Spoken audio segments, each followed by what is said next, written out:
sarili mo. And very instrumental yung mga mothers ko sa UP Babaylan. So, yung life journey ko, doon nagsimula. So, yung aking personal activism, yung advocacy, nagsimula doon sa aking kabaklaan. Pero, sa dulo, what I realized is, dahil bakla ako, nasa margins, nakakaranas ng pangutya ng lipunan, nagpapatapang pala yun. So, kaya siguro naging aktivista ako nung kolehiyo. Tapos, eventually, I was elected as the first openly gay of the UP Diliman University Student Council. Yan. So tulong syempre ng UP Babaylan. Ito yung panahon na very homophobic talaga. Naalala ko nung panahon na yan, may mga vandals sa mga poster nakalagay, Percy Kadiri.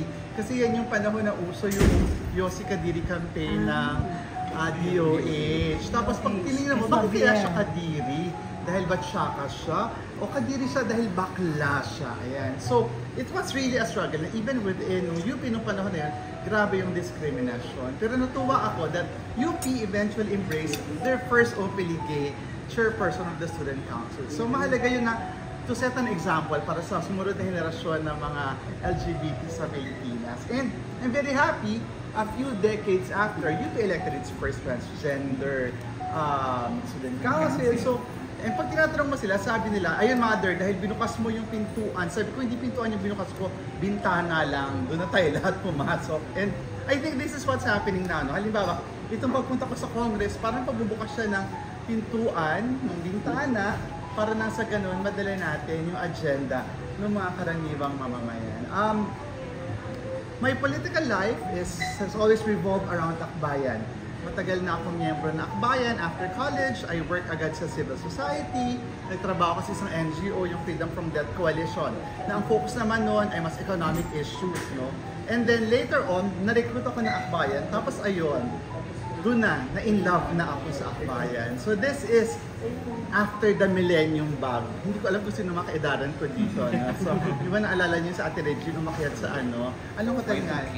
Anong hotel yun? Manila Pen. Sa Manila Pen at kumanta ng, ano yun? On the Wings of Love.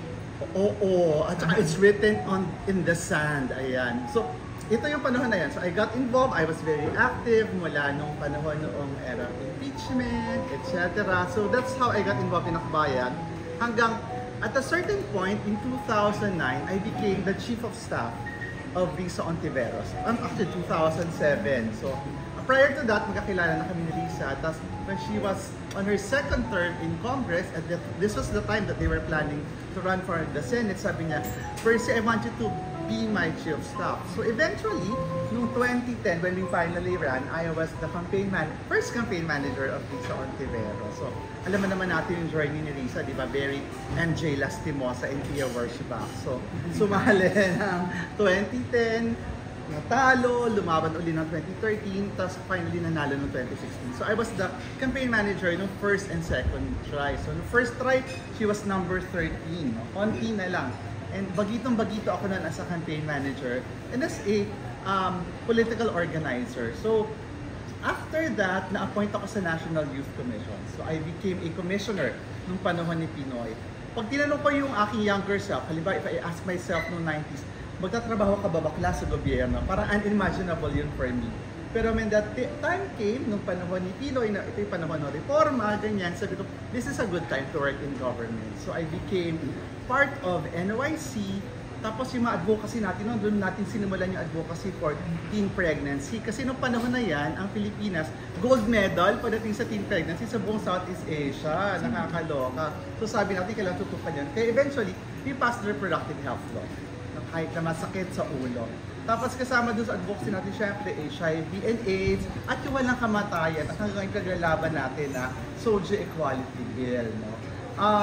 After my stint in Congress, after my stint in the NYC, ayun, sabi na Akbayan, bakla ikaw naman ang tumakbo for the party list. No? So I'm very happy na sa kabila ng lahat, nahuli man ako ng pasok sa Kongreso kasi para kaming first runner-up, parang Miriam Kiambao, Janine Tugonon, diba?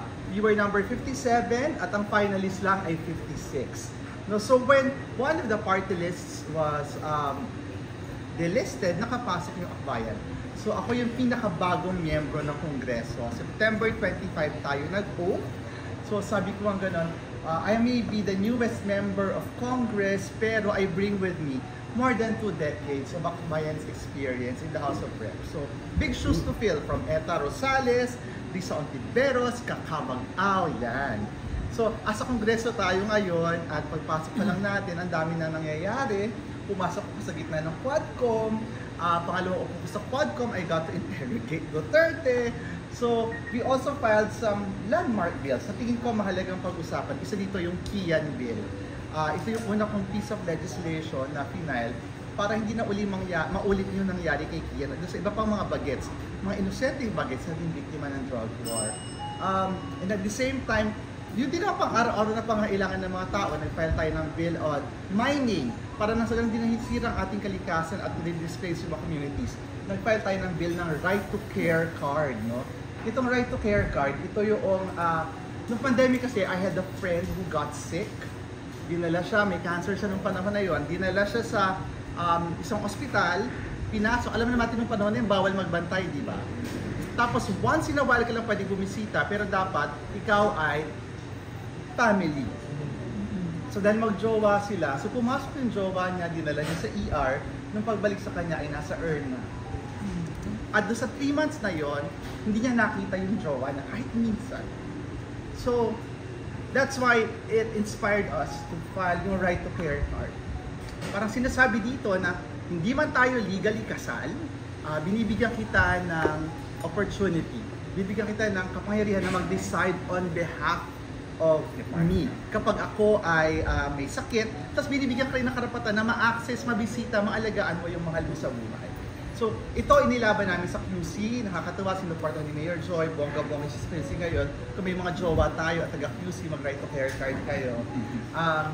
So ngayon, we want to make it a national legislation. So hopefully we can do that.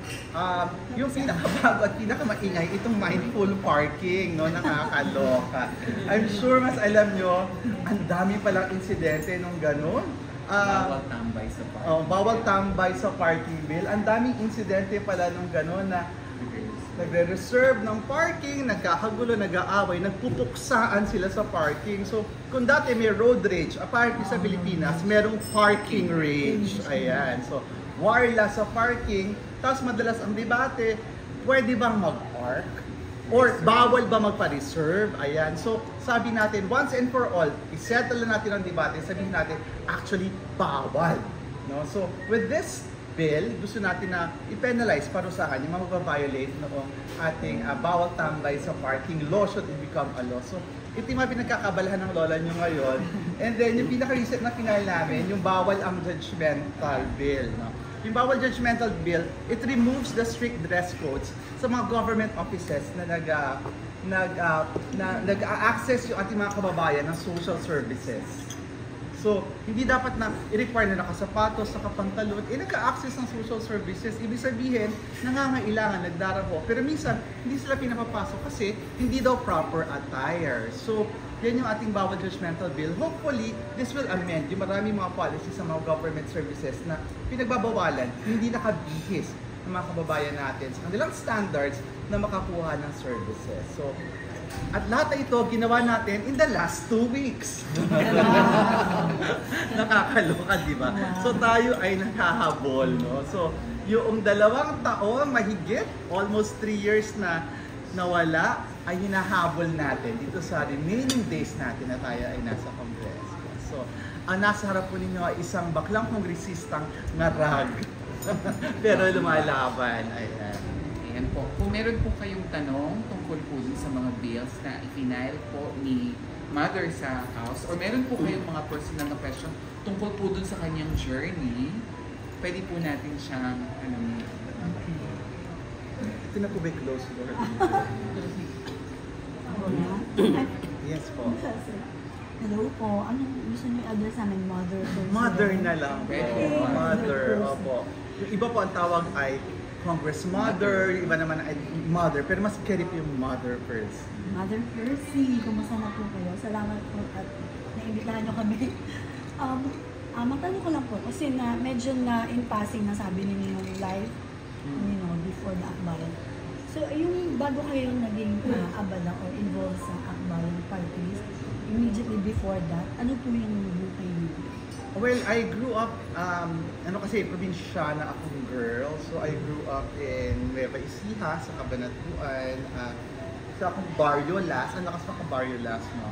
Nagamayap-yap story Cabanatuan City. So I still go doon and that keeps me grounded. So bago yon, ayun, taga-probinsya kami, ang tatay ko ay isang mekaniko, ang nanay ko isang public school teacher. No? So that is and still is yung aking buhay. Tapos bago ako nag-akbayan, involved ako sa advocacy. So I was part of the people who organized the Pride Marches nung araw, nung 90s. No? So yung mga una, pangalawa, pangatlo, hanggang pang-10 yata na Pride March, program committee head ako nung panahon na yun. So isa kami doon sa unang nag-marcha. Naalala ko yung first Pride March in 1996. May batang 90s ba? May batang 90s ba? 1996 to, 1996 yung first Pride March sa Malate. Ako yung isa doon sa unang mga nag-march ang mga bagets. So bagets pa kami noon. So there are around 100 o 120 na tao nag-march for the first Pride March. Tapos kami yung grupo ng mga bagets. There were siguro mga 20 of us. So kami na yung pinakabata sa contingent. And then, that was 1996. Imagine, ilan lang yung nag-march na 100. Tapos last year talaga. Oo. Pagpunta natin ng Pride March, parang 100,000. Tapos feeling ko, ako na yung pinakamatanda dito. Ayan. So it's a full circle. So that was and still is my life. Yung buhay sa advocacy for equality. Thank you. Right now po, ano po yung pinaka-main parang advocacy nung akbayan? Ano yung parang focus area niya aside dun sa mga na-mention nyo kanina? Ayan. Lagi naman yung focus ng akbayan is for equality, para sa pagkapantay-pantay, hindi lamang sa karapatan, kundi pati sa mga oportunidad tulad ng kabuhayan. Kaya ngayon isang bill na laging pinafile ng akbayan sa Kongreso, yung makakabalik tayo, ay yung security of tenure. Kasi sabi natin dapat ang endo hindi normal.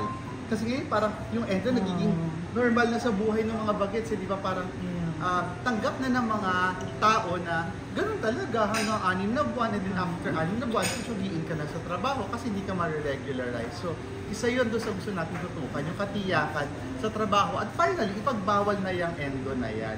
Kasi hindi tayo naniniwala doon sa sistema ng endo. Dahil di ba, kung sinasabi nila na kaya yan contractual kasi hindi yan essential.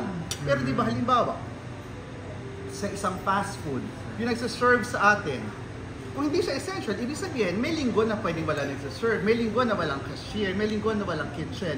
Ganon din sa mga boutique. Kung hindi essential yung sales clerk, dapat may mga linggo na wala kang sales clerk sa boutique. So essential siya. So bakit siya contractual? Bakit 6 na buwan lang? Bakit walang katiyakan sa trabaho?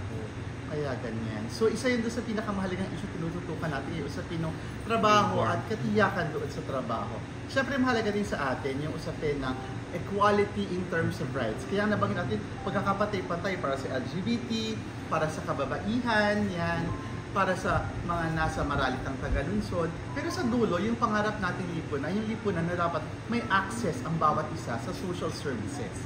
Na hindi utang na loob ng taong bayan sa mga politiko yung serbisyo na kukuha nila.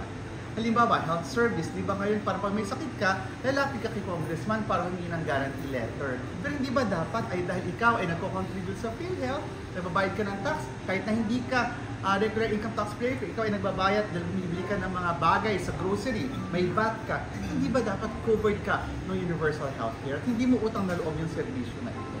Kasi di ba, kaya ngayon maraming mga Pilipino nasa abroad, pag uwi nila, kinukwento nila, ibang-iba doon. Kasi doon siniseryoso ng gobyerno yung kanyang social services and social benefits, social protection para sa bawat isa. So yan yung gustong tutukan ng ambayan. Isang mas maginhawang buhay para sa mga Pilipino. What inspired your journey into activism and politics, and how does it shape your leadership style? Ayan. So, I come from a family of